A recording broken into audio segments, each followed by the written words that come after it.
አዲስ የገባችሁ እንደሚባለው ሰብስክራይብ አድርጉ። ለብዙ ሰዎች እንዲተላለፍ የሚያስፈልገው ነገር አድርጉ። ቢያንስ 7000 ሰው ያየው ከሆነ 7000 ሰው ላይክ ቢያደርግ ዩቲዩብ ራሱ ወደ ብዙ ሰዎች ያሻግረዋል። ስለዚህ እዚህ አየር ላይ ያላችሁ በሙሉ አሁኑ ንኩት። ሄሎ ሄሎ ሄሎ ሄሎ። አቤት አቤት መምህር። እግዚአብሔር ይመስገን። አጠገብሽ የተከፈተ ነገር ካለ ዝጊው። እሺ ይቅርታ። አሁን ይሰማል? እሺ እግዚአብሔር ይመስገን። ስላገኘ በጣም ደስ ብሎኛል መምህር። በስንት መከራ እሺ በጣም እየፈራሁ ነው።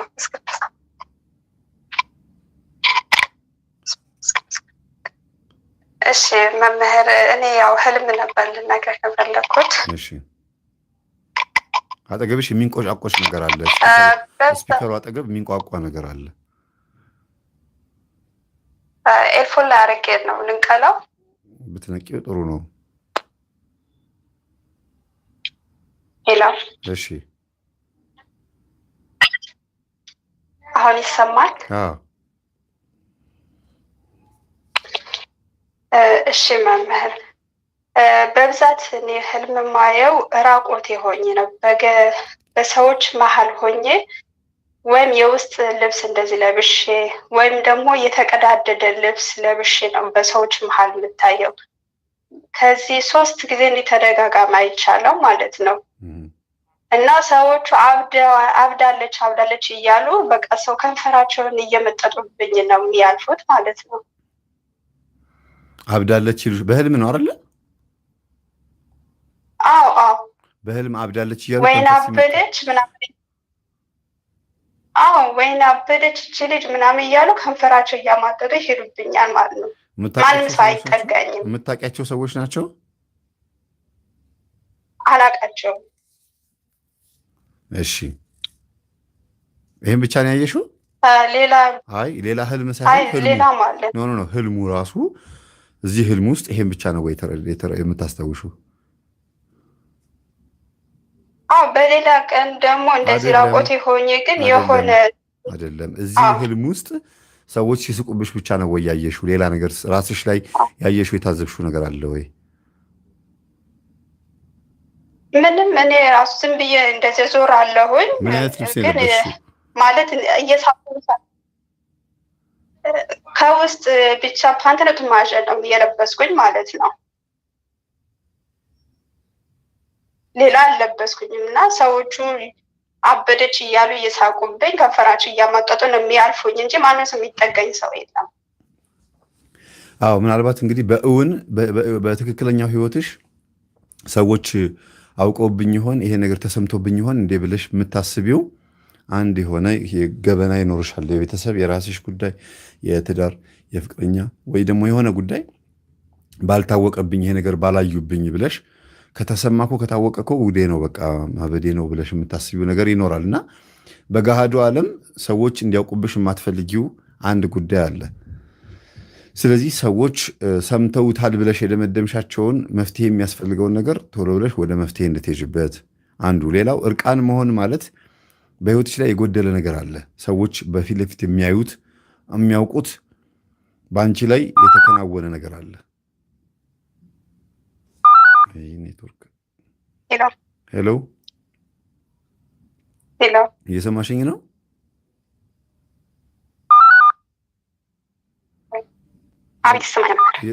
ሄሎ፣ ቦታ ቀይረሽ ኔትወርክ ያለሽበት ቦታ እንዳይሆን። እዛው ነኝ ያለሁት አልቀየርኩም። እሺ በህልም ራቁት መሆን እና ደግሞ ሰዎች አይተውሽ ሲስቁብሽና ራስሽን ደግሞ በዛ መልኩ ማየት ማለት በጣም ከባድ የሆነ የስም መጥፋትም ይሁን የሆነ ውርደት አንዳንድ ነገሮች ሊመጣብሽ የሚችልበት ጉዳይ አለና አስተውዩ። አንድ ነገር ከመወሰንሽ በፊት የሆነ ልትወስኝ ያሰብሽው ነገር ካለ ጥንቃቄ ልታደርግ የሚገባሽ ነገር አለ ማለት ነው። እና በሰው ፊት መሳቂያ እንዳትሆኝ መምህር፣ ምክንያቱም እዚህ ጋር ያስታወስኩት ባለቤቴን በጣም በስራ ሰነፍ ነው እና እንደውም ከእሱ ጋር መለያየት ምናምን እፈልጋለሁ። የእሱ ይሁን እንደ መምህር በቃ በውስጤ የሆነ ተለያየ የሚል በውስጤ ያለ ምንድን ነው እሱ? ስንፍናው ስራ አይሰራም፣ ስራ አይወድም። በቃ ቢሰራ ምንም ነገር የሚይዘው ነገር የለም። በቃ ቁም ነገር የለውም መምህር። የሆነ ስንት ዓመታችን ነው፣ ምንም አይነት ቁም ነገር የለውም። ልትፈቺው አሰብሽ ታዲያ? እኔ በቃ አንዳንዴ እኔ ብለየውስ ምንድን ነው በቃ መቼም ሁሌ ያው ከሆነ የሰው ልጅ ለውጥ መቼም ያስፈልገዋል እና ምን ያደርግልኛል የማለት ስሜት አለ። እኔ በሰው ሀገር ነኝ ያለሁት፣ እሱ እዛ ሰርቶ የሆነ ነገር ካላገዘኝ እኔ ብቻ ሰርቼ ምን ጥቅም አለው? ያው ነው ምናምን እያልኩኝ በጣም አስባለሁ። እኔ የምለው እኔ እስከዛሬ በህይወት ዘመኔ ከውጭ ሀገር ብር ተልኮላቸው ኢትዮጵያ ውስጥ በውጭ ሀገር ብር የሚኖሩ ሰዎች ጤነኛና ቁም ነገረኞች ናቸው ብዬ አላስብም። አንድም ቀን የፈለገ ነገር ምንድነው በ100% ባልን 90% ከውጭ ሀገር ገንዘብ የሚላክላቸው ሰዎች እና በሰው እጅ ላይ ፈንድ የሚደረግላቸው ይሄ የውርስ ገንዘብ ያገኙ ከውጭ ገንዘብ የሚላክላቸው ከየትም ከአውሮፓ የሚሆን ከአረብ ሀገር የሚላክላቸው ሰዎች እኔ ጤነኞች ናቸው ብዬ አላስብም። ማለቴ በገንዘቡ ህይወታቸው ተበላሽቶ ነው ያለው። በቃ አብዛኞቹ ማለት ነው ህይወታቸው ድብልቅልቅ ያለባቸው ኢቭን ከእናት ሳይቀር አባት ሁሉ ሳይቀር እንደዚህ የሚላክ ገንዘብ የለመዱ ሰዎች ስራ ሰነፍ ነው የሚሆኑት። እና ትልኪያለሽ፣ ትሰጪዋለሽ፣ ገንዘብ አስገባያለሽ፣ ትሰጪዋለሽ እንዴ? አልልክለትም። ብቻ መንጃ ፈቃድ አወጣሁለት። እሱም ይኸውና ምንም ነገር አይሰራበትም። ሰርቶ በቃ ያባክነ ምንም ነገር ለነገ ብሎ የሚይዘው ነገር የለም። በጣም ነው የሚያናድደኝ። በቃ የነገ ብሎ የሚያስበው ነገር የለም። ዛሬ ብቻ ተገኘ፣ ዛሬ ብቻ ነው በቃ ድፍትፍት የሚያደርገው እና ይሄ ነገር በቃ አሰብኩኝ። አልወለድንም። ለምን? ያው እንደጋባን በ5 ወራችን ነው እኔ ወደ አረብ ሀገር የመጣሁኝ እና ያው አልቆየንም ከሱ ጋር ማለት ነው። ስለዚህ በሰርግ ነው ያገባችሁት? እንዲሁ ትንሽ ፕሮግራም በፊርማ ነው የተጋባ ነው። አሁን የአንቺ ራቁት ሆኖ መታየት ማለት ባልሽ ከአንቺ ጋር አለመሆኑ በውስጥ በፓንት ይቅርታ ለቃሉና ፓንት አይባልም፣ ግን በውስጥ ልብስሽ ወይም በፓንት መታየትሽ ፓንት አድርገሻል አይደለም? ስትታይ የዛን ጊዜ ፓንት አድርጌያለሁ። ይሄን ሀፍረት አለመገለጡ ራሱ አንድ ነገር ነው። ሰው እንግዲህ የቀረው እሱ ነው። ትዳርሽ መለያየቱ ነው። አብራችሁ አለመኖራችሁ የታወቀ ነው በሰው ፊት። ግን የቀረው ደግሞ ይሄኛው ፓርት ነው። የኔ የምትይው አንቺ ብቻ የምታውቂውን ሰውነትሽን የሚያውቀው ባለቤትሽ በቃ በዛ ፐርሰንት ያንን ሁለቱን ጨርቆች ከላይና ከታች ያረግሻቸው ጨርቆች ቢወልቁ ኖሮ ጥሩ አይደለም። ምናልባት የማይቀርለት ጉዳይ ይኖራልና ተጠንቀቂ። የማይሆን ውሳኔ እንዳትወስኝ ማለት ነው። ቅድም እንዳልኩሽ ያ ነው። የማይሆን ውሳኔ ልትወስኝ ካሰብሽ ስምሽ ይጠፋል ያልኩት ለዛ ነው። እኔ ራሱ በጣም በቃ መለያየት ነው የምፈልግ። ምክንያቱም ሁሌ ያው ከሆነ የሰው ልጅ ለውጥ ከሌለው ምን ትርጉም አለው? ነገ ልጆች እንኳን ብናፈራ ምንም አይነት እኔ ልንገርሽ እስቲ እኔ በአንቺ ቦታ በሆን ልንገርሽ፣ አንቺ እኔን አግብተሽ የሄድሽ ብትሆኝና እኔ በሱ ቦታ በሆን እኔም ማወራው ይኖረኛል እና ልክ እንደሱ ሆኜ ላውራሽ። እኔ አሁን ለምሳሌ አገባሹ በ5 ወር ሄድሽ።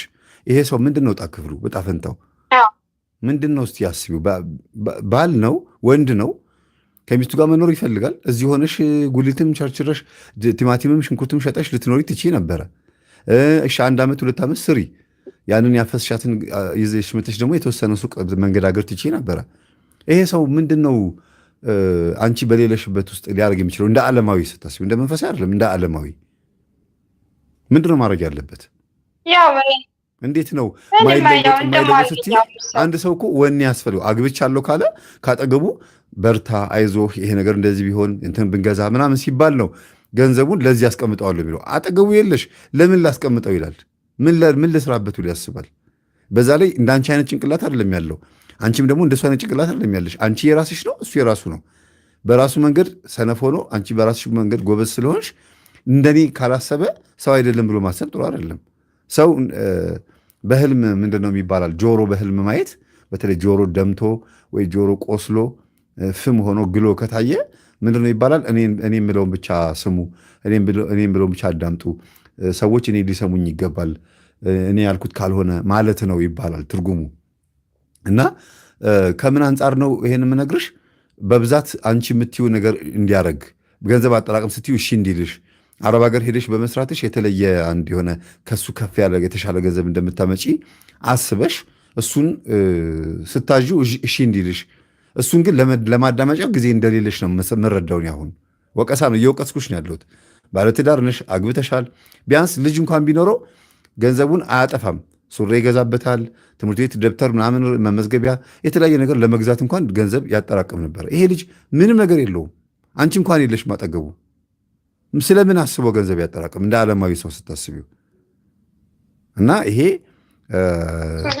በጣም ወሳኝ ነው ብዬ አስባለሁ። መምጣት አለብሽ ስምሽ ከመጥፋቱ በፊት ቢያንስ እንኳን ወልደሽ ልጅሽን 1 ዓመት ወይ 2 ዓመት አሳድገሽ እናትም ካለች ከእናት ጋር አስቀምጠሽ ልጁን እየተመላለሰ እያየ አይኑ ማረፊያ ቢያገኝ ጥሩ ነው ብዬ አስባለሁ።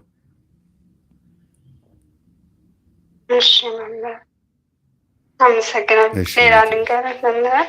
እሺ ያዝ አድርጊውና በሌላ ያዡ አንድ ጊዜ ምዕመናን እንደው አንድ ሰው ገብቶ ስለተሳደበ ይህን ያክል ምንድን ነው የምትነጋገሩት? በቃ ተዉት፣ መልሳት መልሱለት። ይሳደብ፣ ጽፎ ይውጣ።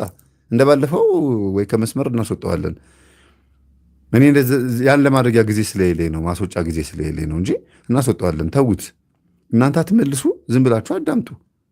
የሚሳደብም ካለ አለ፣ ብዙ አይነት ጭንቅላት ያለው ሰው እኮ አለ። ገና ያልተከፈተ ገና በጣም ብዙ አይምሮ አለ። ምን እንደምናወራ ምን እንደምንማማር ራሱ ምንም የማያውቃለ። ይሄ ዩቲዩብ ምን እንደሆነ ራሱ የማይረዳ ሰው አለ። ለምን መልስ ትመልሳላችሁ? አትመልሱ እባካችሁ። በቃ ምንም ነገር አያስፈልግም። እሺ ኔት ቀጥይ። እሺ በሌላ ጊዜ ደግሞ በህልሜ እኔና እሱ የሆነ መንገድ መተን እሱ በሌላ መንገድ እኔ በሌላ መንገድ ተለያየን። አብረን ሆነ ግን እሱ ወደ ሌላኛው መንገድ ሄደ፣ እኔ ወደ ሌላኛው መንገድ ሄድኩኝ። ስትመጡ ስትነሱ በምን ሁኔታ ውስጥ ነበራችሁ? ዝም ብለን ወክ ያደረግን መንገድ ላይ፣ ከዛ እሱ በሌላ አቅጣጫ ሄደ፣ እኔ በሌላ አቅጣጫ ሄድን። በቃ አንቺ ነሽ የተወሰነ ቦታ ሄድን። አንቺ እቃ ያዛችሁ? እቃ አልያዛችሁም? እቃ ምንም አልያዝንም። አዎ። እና ይሄ ከባድ ነው። ቢያንስ አንቺ የሆነ እቃ ወይ እሱ አንድ የሆነ እቃ ይዛችሁ ቢሆን ኖሮ የመመለስ ወይ እሱ ወደ አንቺ ወይ አንቺ ወደ እሱ የመሄድ እቃ ይዞ ሁለት ሰዎች አብረው ሲሄዱ ቆይተው ለሁለት ሲገነጣጠሉ እቃው ለሁለት ከተከፈለ ወይም ሁለታችሁም እንካ ተባብላችሁ ከተሰጣጣችሁ ችግር ነው፣ የመለያየት ትዳር መፋታት ነው። አንዱ ሰው ብቻ አንዱን እቃ ይዞ ከሄደ ግን ያ ባዶ እጁን የሄደው ሰው ተመልሶ ወደዚህ መምጣቱ እንደማይቀር ማሳያ ነበረ። ግን ሁለታችሁም ባዶ እጃችሁን ከሆናችሁ ሁለታችሁም ዓላማ የላችሁም ማለት ነው። ምንድን ነው ዓላማችሁ? አንድ የሆነ ነገር ያስፈልጋል። ያ እቃ ወይ ልጅ ነው ወይ ሁለታችሁም የሆነ ነገር ያስፈልጋችኋል። አንቺም የራስሽን መንገድ እሱም የራሱን መንገድ ነው። አንቺም አረብ ሀገር ልሂድ ያልሽው እርግጠኛ ነኝ ካልሄድኩ ብለሽ አስቸግረሽው ይሆናል። በራስሽ ሀሳብ ሄደሽበት ይሆናል። እሱም ደግሞ በራሱ ሀሳብ እየሄደ ነው። የራሱን ኑሮ እየኖረ ነው። ትክክለኛ አልፈቀደልኝም ነበር። የብቻሽ የሄድሽበት መንገድ አንቺ የእሱ የሆነውን ነገር እንኳን ለመያዝ አልሞከርሽም። እቃ ይዘሽ ቢሆን ኖሮ አልኩሽ እኮ ከሱ የተከፈለ የሆነ ሀሳብ ሼር የምታደርገው ሀሳብ ይኖር ነበረ። ግን ብቻሽን ሄድሽው፣ ባዶ እጅሽን ሄድሽው፣ ራስሽን ችለሽ ነው ሄድሽው። ደግሞ ካገቡ በኋላ ልክ ከኔ ጋር የሆነ ሰው አለ እኔ ስለ ራሴ ብቻ ሳይሆን ስለዛም ሰው ማሰብ አለብኝ ብሎ ማሰብም ጭምር ነው እኮ አንድ ትዳር ማለት። ከአንድ ብርቱ ሁለት መድኃኒቱ ማለት ነው። ግን አሁን ጥንቃቄ ማድረግ እንዳለብሽ በትዳርሽ ጉዳይ ላይ ውሳኔ ልትወስኝ ያሰብሽ ውሳኔ ከባድ ነው። ሜይ ቢ ኢትዮጵያ ስትመጪ ራሱ እንኳን ስለ ሴት ከሴት ጋር በተገናኘ ባልሽን የሆነ ወሬ ሊነግሩሽ ሁሉ ይችላሉ። እንደዚህ ያየነው እንዲህ እኮ አድርጎ ነበረ ሊሉሽ ሁሉ ይችላሉ። ያ ራሱ ፍቺው የሚያሰኝ እንኳን አይደለም ምንም ነገር ሳታይበት በስራ ሰነፍ ሆኖ ልፍታው ያልሽ ከሴት ጋር አይቼዋለሁ ብትይ ደግሞ አይተነዋል ቢሉሽ ደግሞ የምትወስኝ ውሳኔ አሰቢው። ስለዚህ ካሁኑ እንዲስ ብለሽ አብልጠሽ ማሰብ ነው። እንዲህ ባየውስ ድንገት ከሴት ጋር ታየ ቢሉኝስ የሆነ ወሬ ቢሰማስ ምን ብዬ ነው መወሰን ያለብኝ ብለሽ ያ ውሳኔሽን በትንሹ ሰው በትልቁ አስበሽበት ጨርሰሽ ትንንሾቹን በሙሉ እንዳለ በእምነት ጥይት ረፍረፈሻቸው በይቅርታና በትዕግስት በማለፍ ጥይት ገድለሻቸው ትልቁ ላይ ብቻ ነው ውሳኔ መወሰን ያለ። ትልቁን ደግሞ ስትወስኝ ከምን አንጻር እኔ ጥፋተኛ ነኝ ወይ በዚህ ጉዳይ ላይ ትቼው ስለሄድኩኝ የመጣበት ነገር ነው ወይ ከወንድ አንጻር ይሄ ነገር እንዴት ይታያል ብለሽ አመዛዝነሽ ወስኝ ስትወስኝ።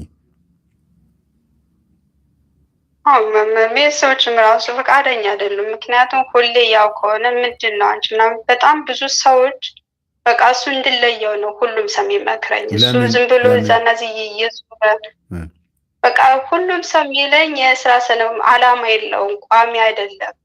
አላማ የሌለው ሰው ምንድን ነው ትርጉሙ ብለው በጣም ብዙ ሰዎችን ጓደኞች፣ ማንም ሰው እኔና እሱ አብረን መሆን ማንም ሰው ወደደው ሰው የለም። እኔ እስኪ ልንገርሽ አንድ ነገር፣ ባለቤትሽን ያገባሽው ምኑን አይተሽ ነው?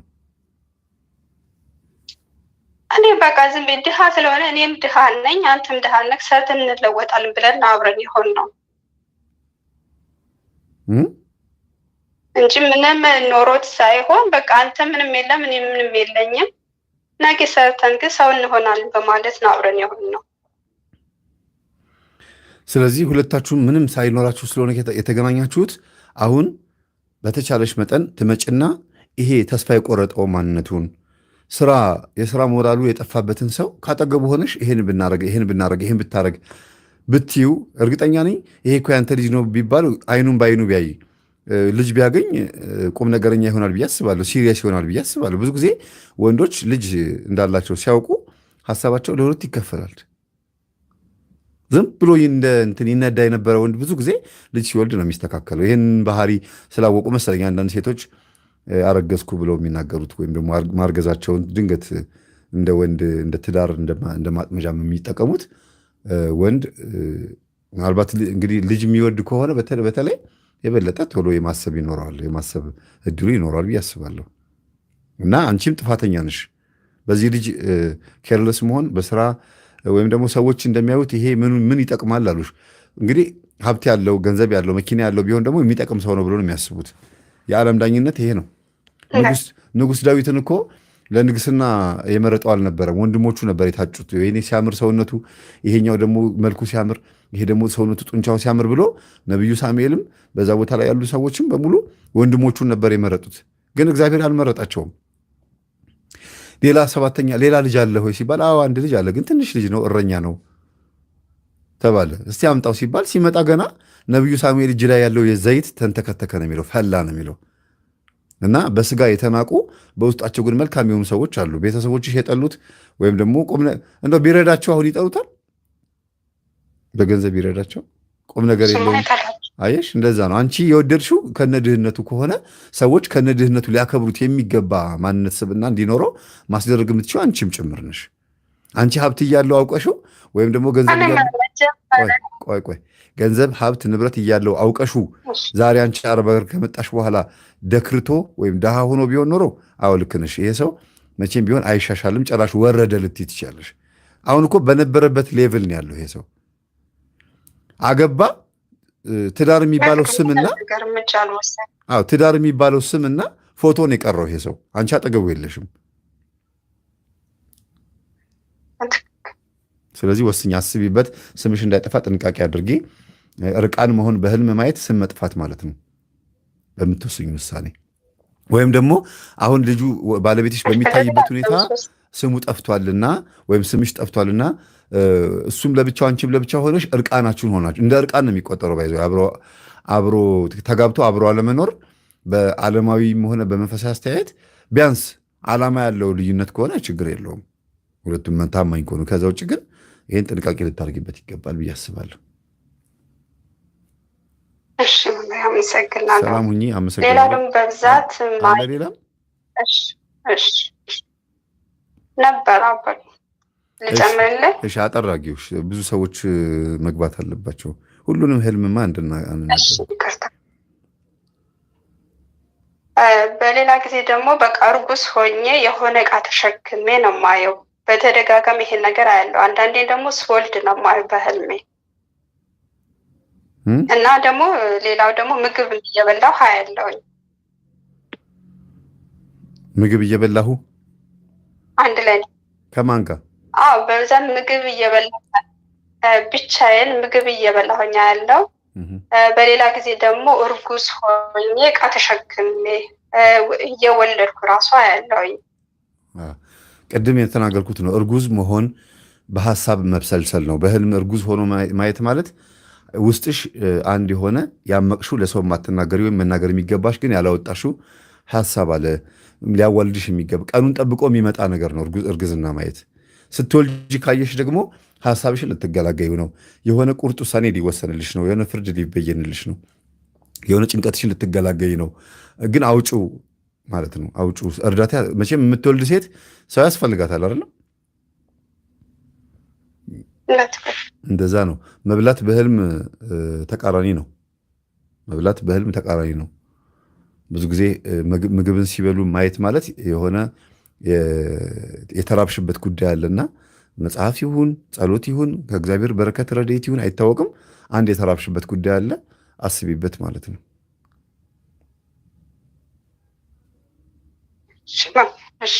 እሺ፣ አመሰግናለሁ። ሰላም።